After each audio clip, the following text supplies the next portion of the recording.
So our goal here is really to get all of those people who are stewards of our children, all of those people with whom we entrust our children and hope that that relationship will be transformative and positive. We want to get them here. If they're a coach, we want them to coach with a little bit more relational and a little bit more collaboration. If they are a tutor, we even think the tutor does a better job, usually, if they can invest in the child with some degree of collaboration and a little bit more relationship. If you notice in this, before I change, the last thing you'll see here is the bottom left is the prescriptive. So it's in fact this split here, which was the entire purpose of the special issue, to try to figure out how prescriptive was really different than instrumental in a way that we could talk with mentors about. So how would you describe that difference? And I'm only asking you because you're looking at it so intently. Yeah, that's right, you. You pass? Doggone it. Now I'm in the middle of the crowd. Who can tell me what the difference is between the instrumental, that bottom blue box, and the prescriptive on the left?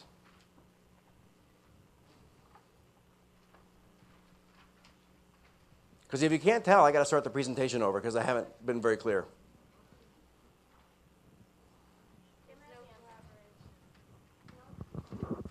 There's no collaboration. There's no collaboration. No collaboration in the prescriptive style. Excellent, Kimberly. And there's one other piece. That's what I was going to say. Well, what was that? What she said. She had a good name, too. Her name's Kim. I'm not sure I believe you. Yes, yes. In the instrumental, they're focusing on what the needs of the children is, right? You're looking at the lens of the children, aren't you, in the instrumental? To move more towards the middle, it's more collaborative, it's more considering of the youth. Yeah. Excellent. Yes, and I think there might be one more way. Bingo, thank you. Did you say that? Thank you. Awesome. So the real difference here is that the prescriptive mentor tends to be very, very unilateral, right? Doesn't really focus a lot on the we-ness of the relationship.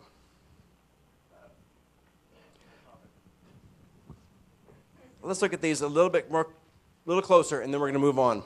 So here's the developmental style. It's relational. It's collaborative, right? It's not up here where there's no relationship. And it has some element of goal-directedness that comes in later in the match, right? So, quiz. Karen, what is the developmental mentor's initial focus? And I'll give you a multiple choice option. Relationships. I didn't give you the option, did I? Oh, no, sorry.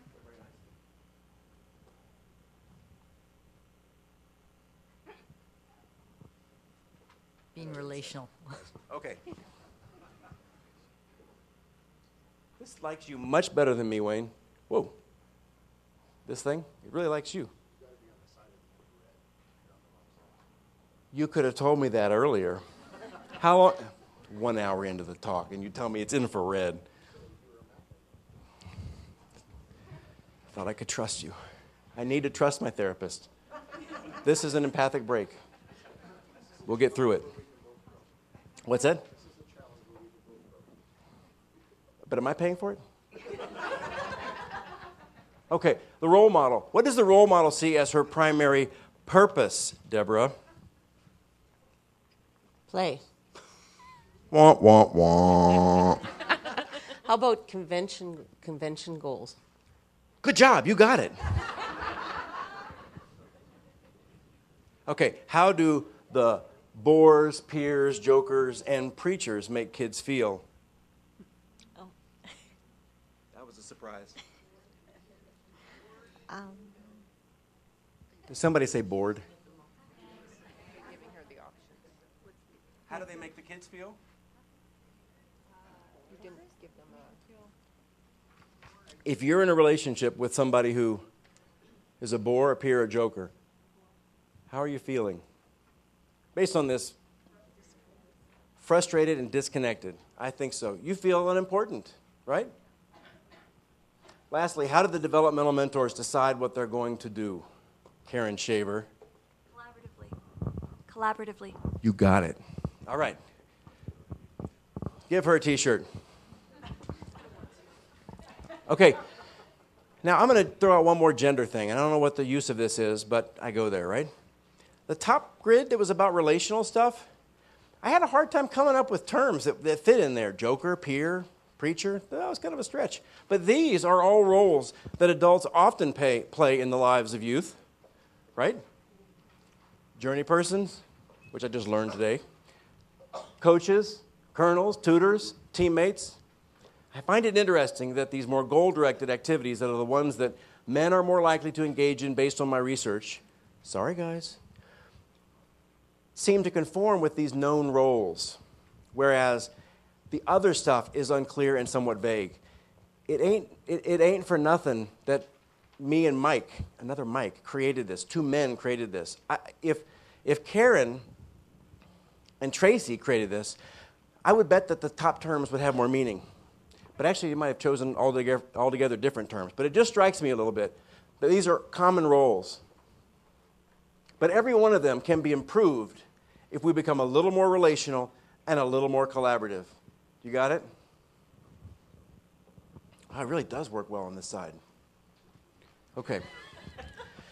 All right. So what's the purpose in the tutor's approach? I can come over here because I don't have to click anymore. All the answers are up there. I think it's what is the purpose of the tutor's approach? So purpose is the left-right dimension. Let's see. Conventional. Yeah. I had to look. You got it. Good job. What do coaches focus on? They focus on goal-directed activities. You got it. Who decides what a colonel and his mentee do together? Who authors their story? The colonel does. The adult. The colonel does.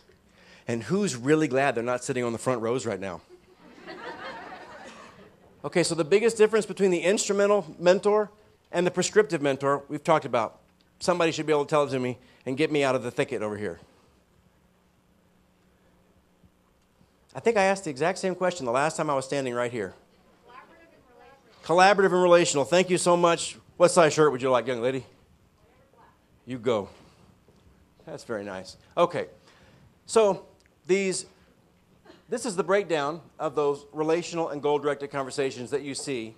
And I just want to highlight that in the end, when the study was over, what we found was they statistically, not conceptually or theoretically, but statistically, you needed both goal-directed and relational, meaning when you tried to predict the strength of the relationship in the school-based mentoring studies that we've looked at this, there was a unique, important contribution made by goal-directed activities and by relational activities. They both strengthened the relationship. If you didn't have one or the other, you'd have a weaker relationship. You get it? Kind of cool. So what we see here, and we're going to move to in just a second, is a discussion of two characters, Baloo and Bagheera, who provide nice illustrations of these in action. And these are going to serve as my way to reinforce and highlight for you the focus, purpose, and authorship dimensions that we've been talking about. And I'm hoping that they'll provide vivid examples. So in this movie, The Jungle Book, let me just set the stage for you. There's two characters, Baloo and Bagheera, and there's Mowgli. And Mowgli was discovered by Bagheera, sort of like baby Moses, I think, in a basket by the edge of a river. And he was taken to the wolf pack, and the wolf family raised him. And at about 8 years old, Bagheera finds out that Shere Khan, this big mean tiger, is coming. Now, I don't think Bagheera has had much of a relationship since he saved Mowgli's life 8 years prior. But he swoops in. And in fact, what's interesting to me, if you type in on the internet, and don't go online, because then I know you'll start checking your email. So just trust me. If you thank you, Deborah. I'll leave it right there. I've scared enough people with this microphone that you're like trembling. If you type in Mowgli's mentor, Bagheera pops up. I find that very funny. They have statues that say Mowgli's mentor. Really? They really do. However, it was brought to my attention by Tim Cavell when he went to Germany that they have a program called Baloo und Du, which means Baloo and You. And it's a picture of a bear. It looks like a teddy bear, not really Baloo, but it must be Baloo, even though it's not spelled like Baloo. That guy